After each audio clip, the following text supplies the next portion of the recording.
Hey, what's good? It's your boy Matthew Michael, and in today's video, we'll be looking at the options chain in Webull. And real quick, before we get into the video, if you're interested in getting a lot of free stocks, hey, be sure to check out the Webull and Moomoo links down below in the description. Right now, when you deposit as little as $1, Webull is giving you 6 free stocks, and Moomoo is actually giving you the 6 free stocks as well as up to 10 free stocks. So if you're interested, be sure to check those out down below in the description. And without further ado, let's get into the video. Today's video is brought to you by Tiblio, a complete crypto stock trading system with pro-level tools, real-time market data and news, as well as the fastest scanners in the market. Tiblio provides traders with the leading tools and fastest data in the market so that you and I can find the best opportunities to maximize profit and build wealth. Today, when you sign up for Tiblio Pro, you'll also get access to my Discord as well as the Tiblio Active Trader Discord for free. Tiblio Pro is only $34.95 each month, or get 2 months free by paying for the whole year upfront at an annual price of $349.50. Not sure if it's worth it?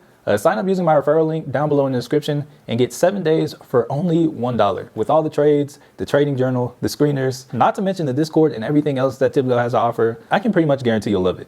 Now back to the video. I'm making this video because there are a lot of people who get familiar trading options on Robinhood and really don't understand the option chain or just how options work. And I really just see a lot of people following just what they see other people do. So I want to kind of slow down and break it down for you, but I also don't want to make this too long. So in this video, we'll actually take a look at, I always like to use Apple as an example. So yeah, here we are, we're looking at Apple, and what I'm really going to do is show you what everything means for the options trade. So first I'm going to click on options, and then we're going to talk about everything on this screen. So right here, we're looking at Apple. There's a lot going on this screen.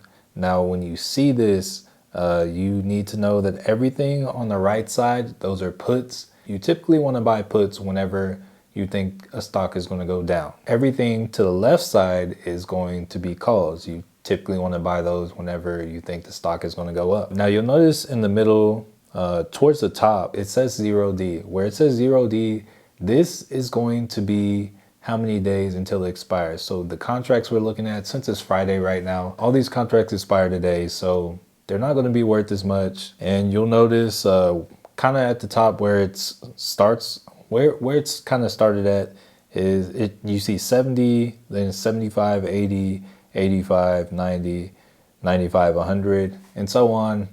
And the more you scroll, the closer you get to the actual stock price.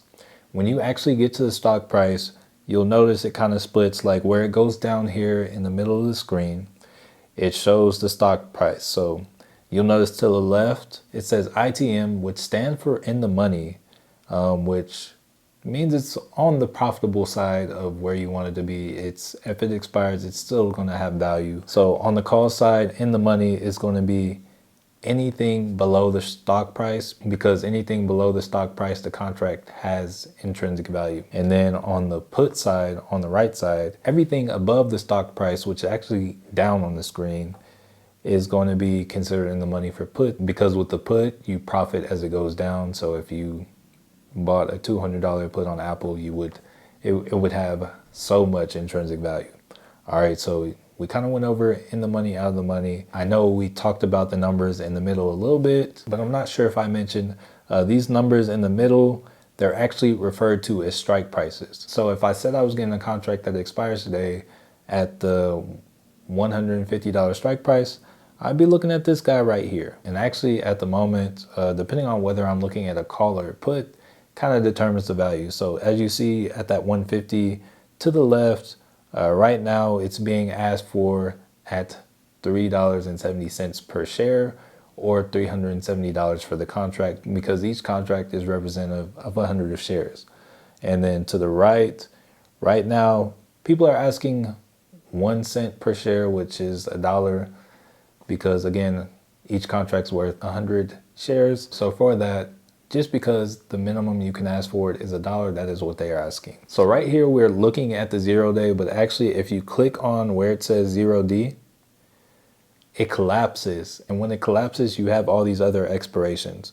And one thing you'll notice, like if we go out for 7D, going back to that 150, you notice the puts actually have more value now.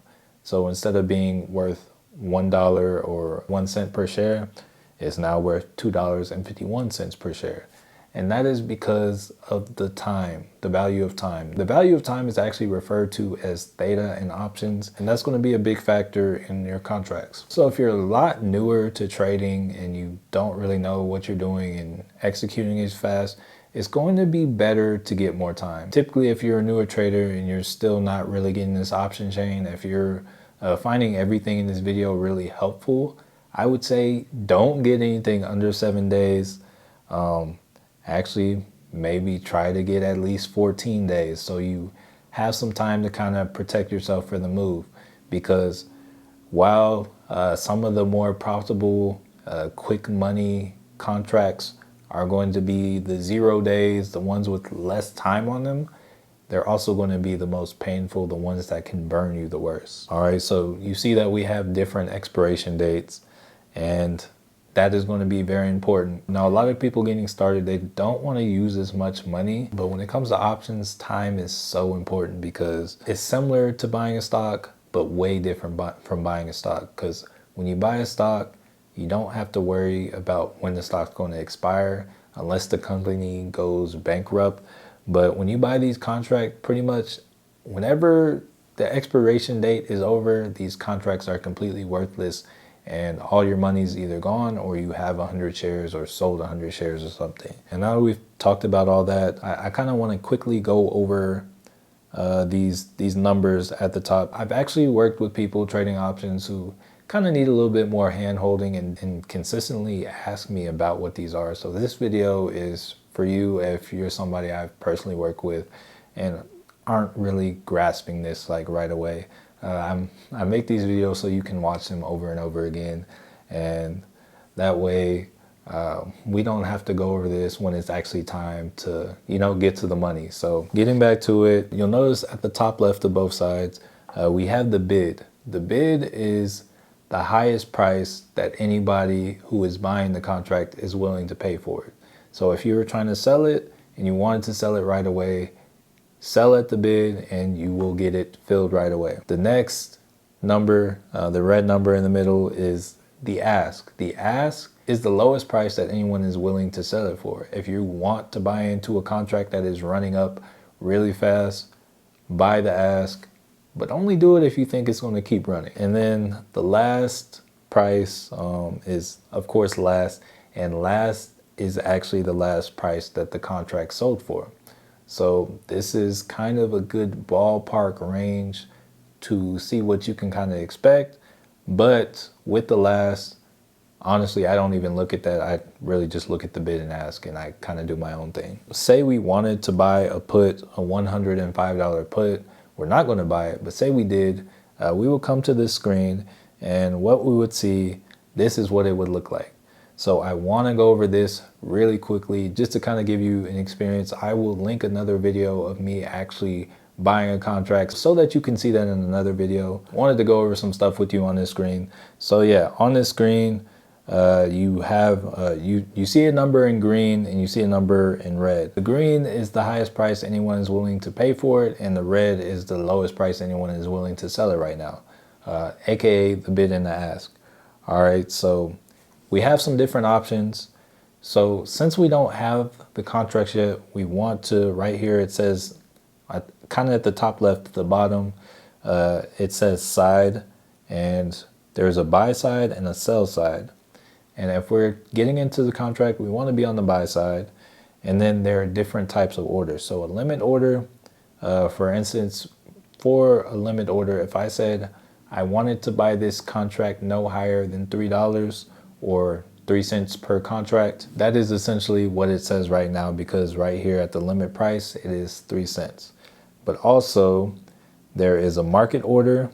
This is something I personally don't recommend doing just because the price moves up and down so frequently with options, and there could be a crazy spike and you could get filled at a terrible price. So I would personally stay away from market, but that fills you at whatever the market price is instantly.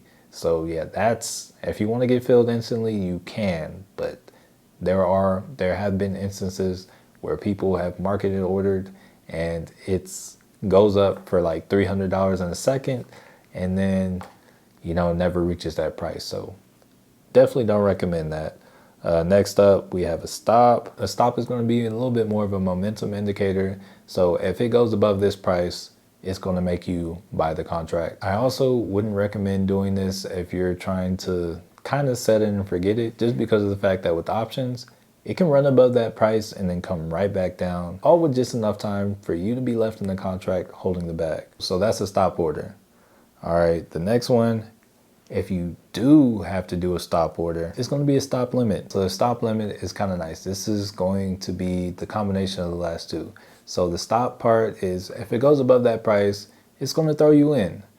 But the limit price is saying, I'm not going to buy it if it goes above this. So say it blasts up, gets above that number, but then blasts up too high to the price where you don't want to buy it. It's just not going to buy it.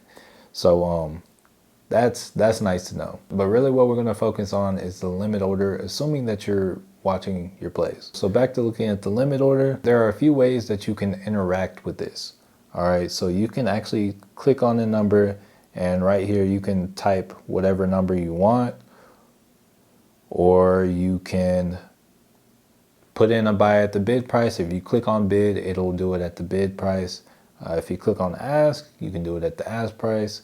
If you click on mid, it'll do in between, and there is nothing exactly in between 2 and 3, so it kind of rounds up for you. So yeah, that's how you would actually get in that contract.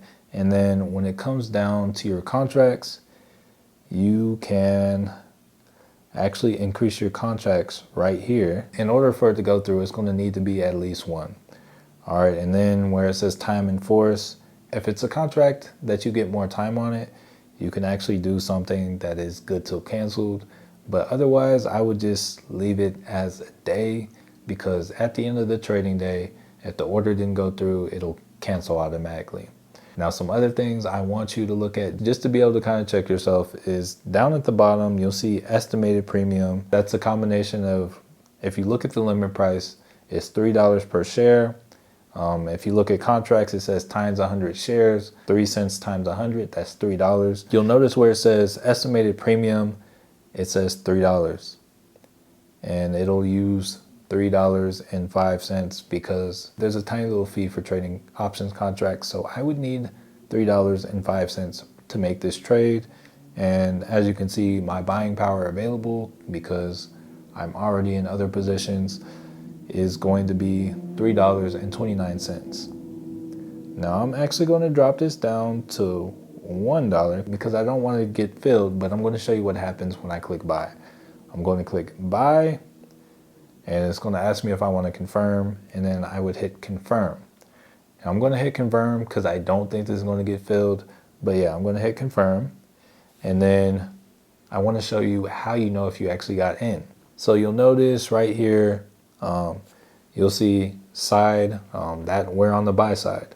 Total filled or total quantity is 1 contract because we only bought 1, and we right now where it says total filled quantity, it's 0 because we didn't get filled on it because we didn't put a price that they wanted to sell it for. So say you were trying to monitor to see if the contract actually got filled, you would actually pull this down, and if it got filled, this number right here where it says filled quantity of 0, it would turn to a 1. But we did not get filled, so what I'm going to do is, if I wanted to modify the order and change it to where I could actually got filled, I would hit modify order, and it would let me modify it right here. But I'm not going to do that, so I'm going to hit the top arrow, the arrow in the top left.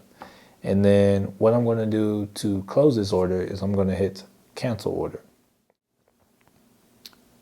And then I got that notification at the top telling me, hey, this order's been canceled, and now you no longer have to worry about it. If you found this video helpful at all, please be sure to smash the like button. If you have any questions, comments, or any tutorials that you want to see, hey, leave a comment down below. I may make a video on it if it's something that I find myself getting asked a lot. Right now, I'm really just trying to go through and make videos to answer the questions that I find myself having the hardest time going over and over again, showing others. So anyways, I want to say thank you so much for watching, and peace.